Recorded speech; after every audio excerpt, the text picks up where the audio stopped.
So, as long as the Federal Reserve is setting that rate, and no, the 5% is not magical. If they would set it at 5% forever, that would be a disaster as well.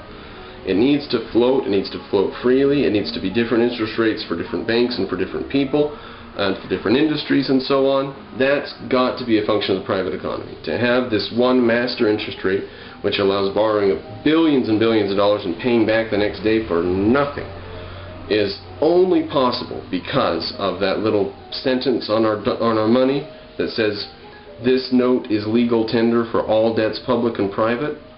Now, that might not sound like much, but what it means is this note is legal tender for all debts, public and private too. In other words, if you're going to use some other form of money and they catch you, then you're in trouble. This is a legal tender for all debts, public and private. That sounds like just a legal catchism or something like that, but it's actually a threat.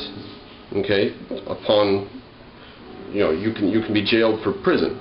You can put in prison if you, for example, if you make Liberty dollars like this guy did, printed some Liberty dollars up, silver and copper, and he sold a $10 coin for $12, $15 or whatever.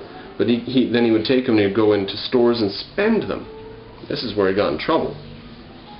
And he would offer, he said, "You haven't seen the new $10 coins that are out?" They said, "No." And he presents it as though the U.S. Mint's minted them.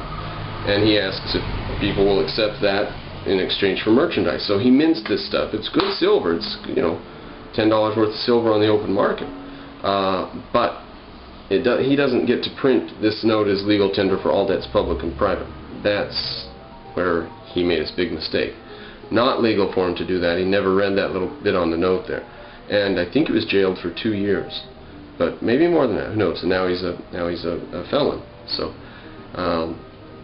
this is what the Federal Reserve, this is the power they have. And this has to be fought against. This has to be eliminated, not simply managed better. Okay, Greenspan didn't do a good job while he's in there. As Yaron Brook has pointed out, there's no correct interest rate. There isn't a correct place for it to be set. So to argue over policy and who should decide policy and when and how is a fallacy. There shouldn't be a policy and there shouldn't be a Fed. And I think that from all the stuff we've just gone over and all the messing around the Fed does in the economy, you'll probably agree at this point.